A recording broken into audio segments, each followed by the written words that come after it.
KL Rajashree, Assistant Professor, Department of Mathematics, Bharat Institute of Higher Education and Research, Chennai 73. The course name is Transforms and Numerical Methods and course code is U18Bsma305. We are going to discuss the unit 3, Numerical Differentiation and Integration. So the topics in this unit are differentiation using interpolation formulae.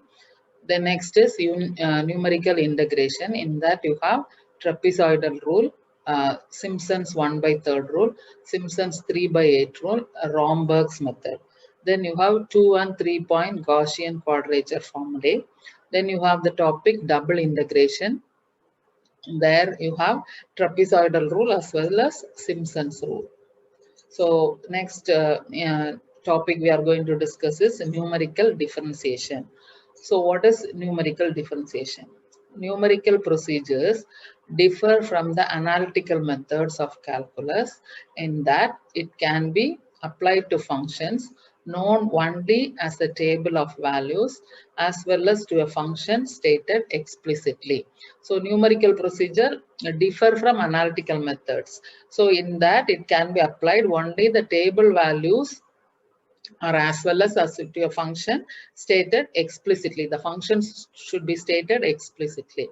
Now to get the derivative, we first find the curve y equal to f of x through the points and then differentiate and get its value at the required points. Next is if the values of x are equally spaced, we get the interpolating polynomial due to Newton-Grigori. So next is we are going to deal with Newton's forward difference formula. So if the derivative is required at a point nearer to the starting value in the table, we use Newton's forward interpolation formula. So your y is equal to y naught plus u into del y naught. The del is called the forward difference operator plus u into u minus 1 by 2 factorial into del square y naught plus u into u minus 1 into u minus 2 by 3 factorial into del cube y naught, etc., etc., where u is given by x minus x naught by h. So x naught is the initial value, x is the variable, and h is the interval. So what is the derivative? It is denoted by dy by dx. Here y is a function of a variable y, u. So first we have to differentiate y with respect to u. So dy by du into, next we have to differentiate u with respect to x. So into du by dx. So your du, y is not directly an explicit value of x. It is y is given as a function of u. So directly we cannot find the derivative of y with respect to x. So first we are differentiating dy y with respect to the variable u. Then we are finding the derivative of u with respect to x. So that's how you got this. So that is 1 by h into del u naught plus 2u minus 1 by 2 into del square into y naught plus 3u square minus 6u plus 2 divided by 6 into del cube y naught plus 2u cube minus 9u square plus 11u minus 3 by 12 into del power 4 y naught, etc., etc. So it is an infinite series. So next is Newton's backward difference formula. So if the derivative is at the end of the table, we use Newton's backward interpolation formula. So your y, so as it is backward interpolation, you will have del, that is the far backward difference operator inverted del. So your y is equal to yn plus u into del inverted del into yn plus u into u plus 1 divided by, there it is u minus 1, here it is u plus 1. So u into u plus 1 by 2 factorial into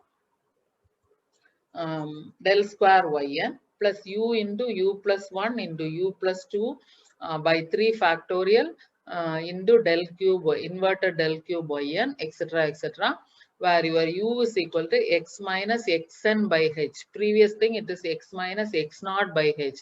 Here, as we are going to find the derivative at the end of the table, we are using the value xn. So your u is equal to x minus xn by h. So your dy here also the same thing. We are first to find the derivative of y with respect to x. So y is not directly value of x. So we'll find the derivative of y with respect to u first.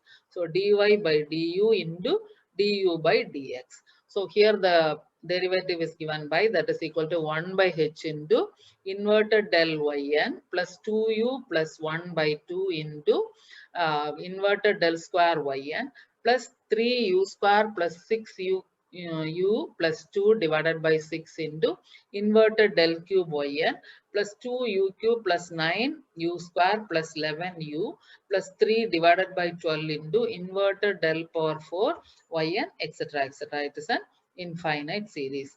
Now we are going to discuss with Newton's forward difference formula. So you are going to discuss a problem. The problem is obtain the interpolation quadratic polynomial for the given data by using Newton forward difference formula. So our x values are given as 0, 2, 4 and 6.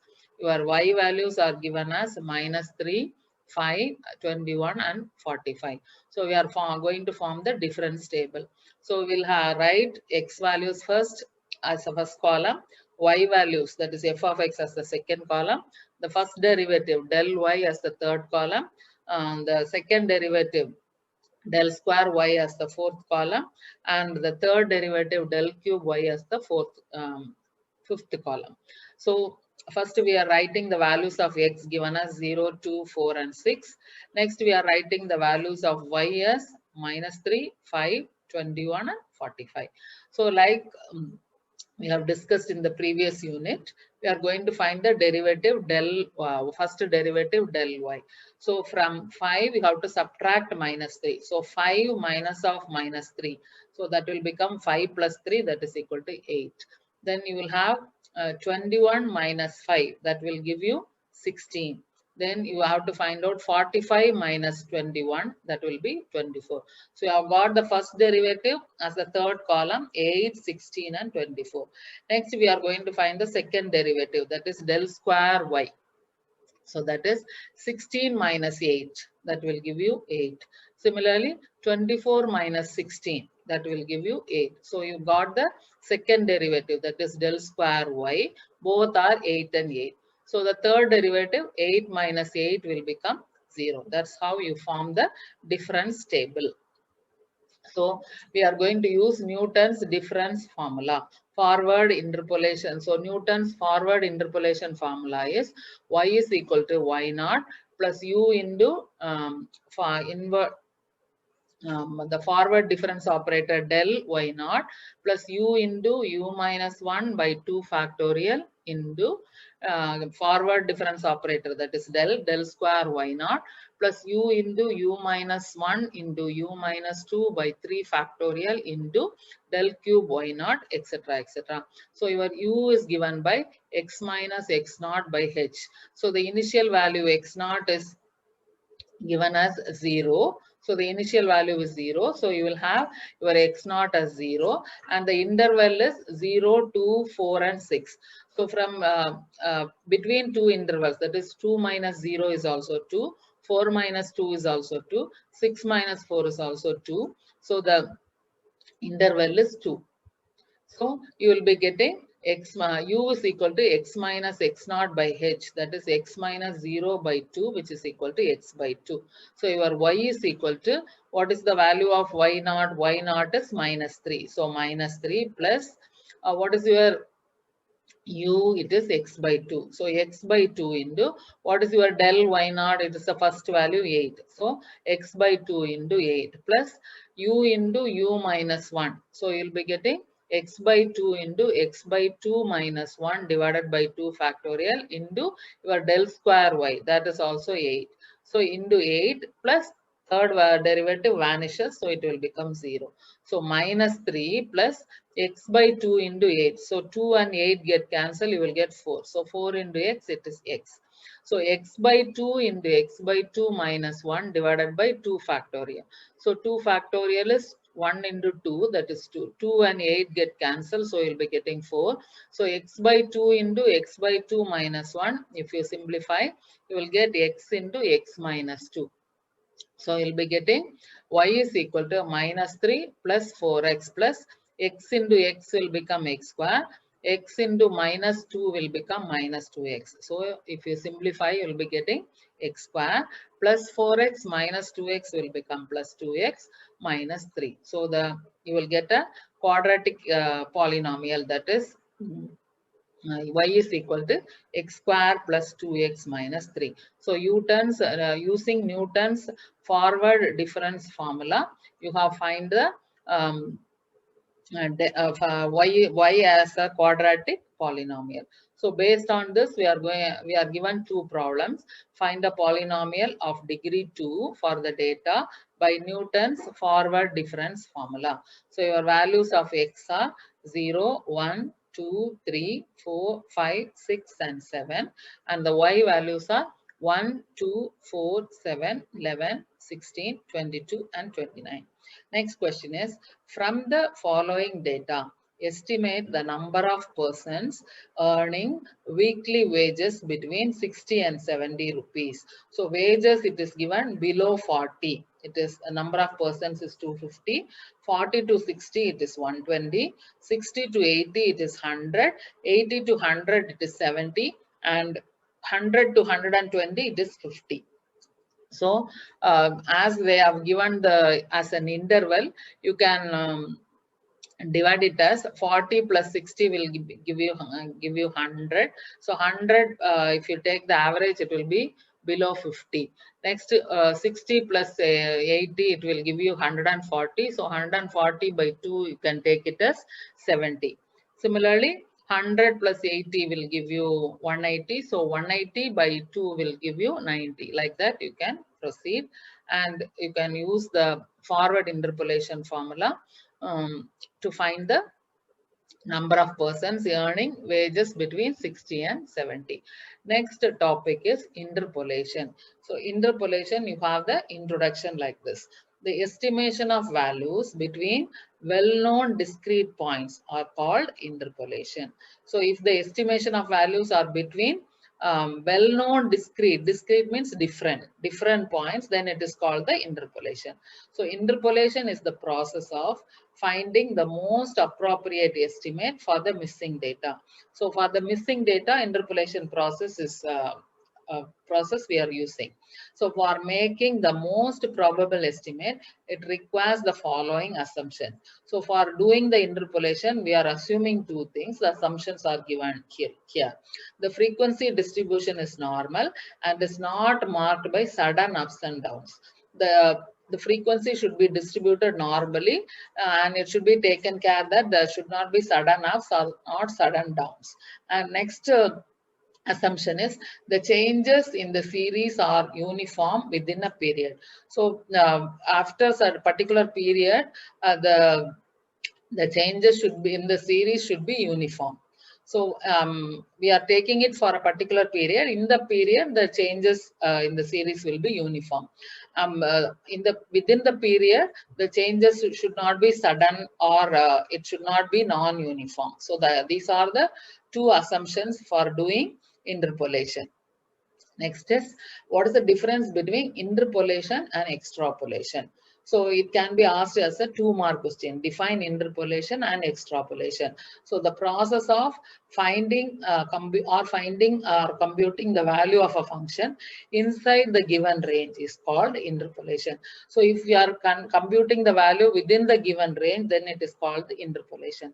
The process of compute the value of a function outside the given range is called extrapolation. So if you are doing the calculation outside the range, then it is called extrapolation. So it can be asked as a 2-mark question. So next we are going to deal with the topic numerical integration. So numerical integration represents the area between y is equal to f of x, the x-axis, and the ordinates x is equal to a and x is equal to b. Ordinates means, suppose if you are referring ordered pair. The first x coordinate is called the x coordinate. The y coordinate is called the simply the ordinate or abscissa. So we are using the word for y coordinate. We are taking the ordinates at x is equal to a and x is equal to b. And this integration is possible only if f of x is explicitly given and if it is integrable. So two cases we are seeing. First thing is f of s should be explicitly given. Second one is if it should be integrable. So these are the two conditions. So next is numerical integration. If we are given a set of n plus 1 paired values where we are taking is an ordered pair xi comma yi, where I varies from 0, 1, 2, etc., etc. N of the function y is equal to f of x, where f of x is not known explicitly. So as we did in the case of interpolation or numerical differentiation, we replace f of x by an interpolating polynomial p of x. So if the function f of x is not explicitly given, we did in the case of interpolation or numerical differentiation, we'll be replacing f of x by an interpolating polynomial p of x. Next is geometrical interpretation. So geometrically, if the ordered pairs xi comma yi, where I varies from 0, 1, 2, etc. n are plotted, and if any two consecutive points are joined by straight lines, we get a series of trapeziums. So geometrically, we'll be having an x-axis and y-axis, and for we are plotting the values xi comma yi, where I varies from 0. So we are plotting the points x0 comma y0. Then we are plotting the points x1 comma y1. Then we are plotting the point x2 comma y2. Then x3 comma y3, etc., etc., xn comma yn. And all the consecutive points are joined by a straight lines. So we'll get a series of trapeziums. Now the area between f of x, x-axis, and the ordinates x is equal to x0 and x is equal to xn is approximated to the sum of trapeziums. So if we add all the areas of the trapeziums, we'll get the whole value.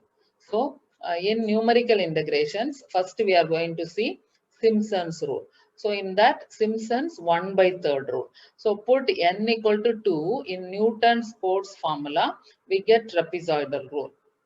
If we in Simpson's 1/3 rule, we have to put n equal to 3. So Simpson's 1/3 rule, why it is called our Simpson's 1/3 rule is we are writing h into 1/3 or h by 3. So there you have got the term 1/3. Hence it is called Simpson's 1/3 rule.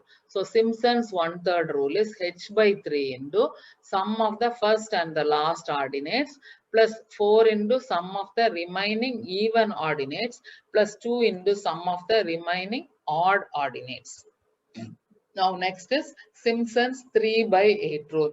So put n equal to 3 in Newton's force formula, we get trapezoidal rule. Here the number of subintervals should be taken as a multiple of 3.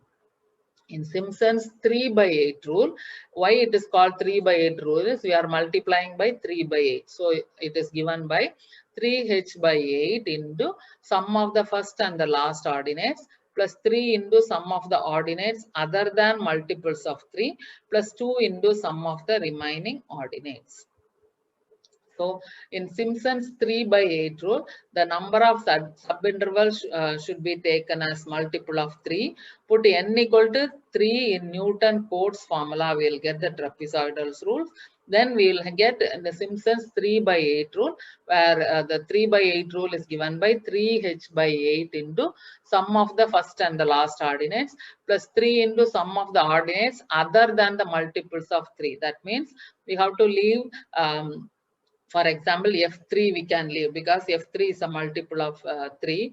F6 we can leave, 6 is a multiple of 3. F9 we can add, so it is a multiple of 3. So the other ordinates we have to leave. You can leave F1, F2 like that, plus 2 into sum of the remaining ordinates. So using Simpson's rule, find 0 to 4 e power x dx given E0 is equal to 1. E power 1 is equal to 2.72, E square is equal to 7.39, E cube is equal to 20.09, and E power 4 is equal to 54.6. So solution, the following data is, you are given the x values 0, 1, 2, 3, and 4. You are given the y values as 1, 2.72, 7.39, 20.09, 54.6. So if it is not given also, you can use the calculator and find out. So using Simpson's rules, integral, what is the lower limit x naught to x, upper limit is xn, f of x dx is equal to h by 3 into y naught plus yn plus 4 into y1 plus y3 plus y5, etc., etc., plus 2 into y2 plus y4 plus y6. So what is the lower limit? 0. Upper limit is 4. So integral 0 to 4 e power x dx is equal to, so what is the first value? It is 1. What is the last value? It is 54.6. So 1 by 3 into 1 plus 54.6 plus 4 into, what is the y1 value? 2.72. Next, what is the odd value? y3, that is 20.09 plus 2 into, what is the even value? Even value is 2, that is y2 is 7.39. So plus 2 into 7.39. So if you simplify and if you add the terms in the braces, and if you multiply by 4 and if you multiply by 2, if you add and if you simplify, you are getting the value 53.8733. So integral 0 to 4 e power x dx is equal to 53.8733. So now we are going to compare trapezoidal rule and Simpson's 1 by 3rd rule for evaluating numerical integration.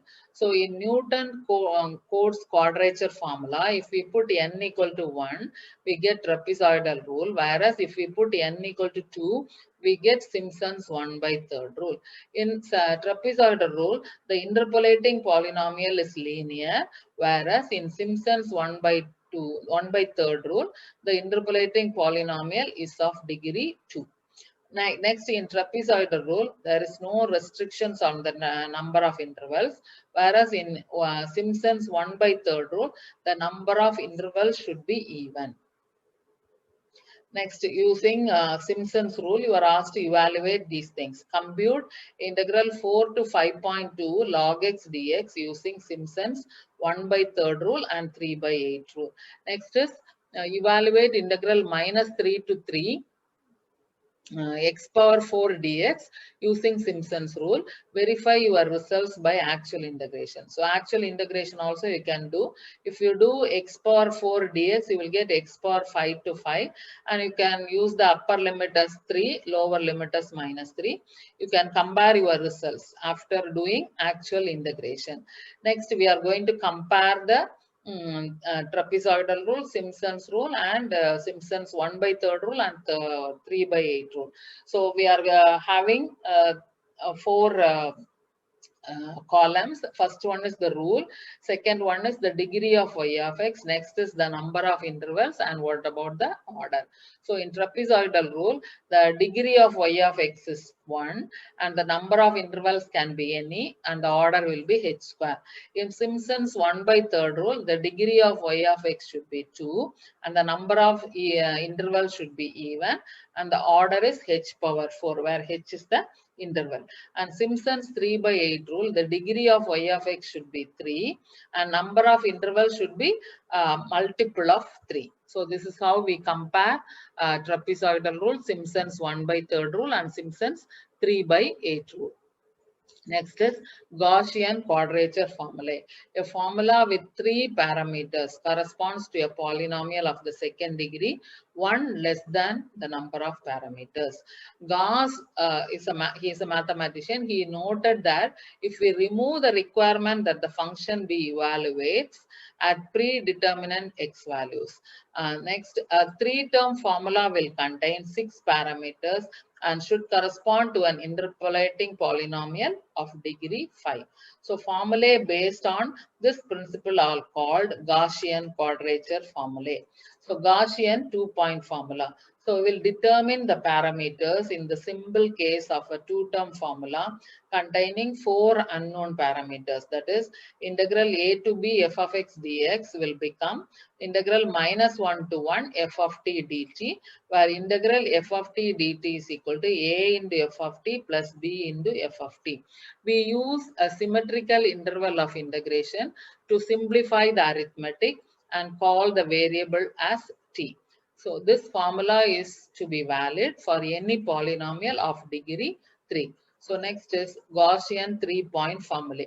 So Gaussian three-point formula is exact for 5 degrees of polynomials. So hence 3 points Gaussian quadrature formula is integral f of t dt is equal to 5 by 9 into f of minus 0.77459 plus f of 0.77459 plus 8 by 9 into f of 0. So using this Gaussian three-point formula, you are asked to evaluate integral -1 to 1 dx by 1 plus x square by Gaussian two-point formula. So integral -1 to 1 dx by 1 plus x square can be written as integral -1 to 1 dt by 1 plus t square is equal to f of 1 by root 3 plus f of -1 by root 3, where your f of t is equal to 1 by 1 plus t square. So f of 1 by root 3 will become 0.75. So what is f of 1 by root 3? 1 by 1 plus 1 t square. So t is 1 by root 3. So 1 by root 3 the whole square. If you simplify using your calculator, you are getting 0.75 plus 0.75. If you add, you'll be getting 1.5. So Gaussian quadrature formula will be useful in calculating the integrations. So these are the things we have discussed in this units. Thank you.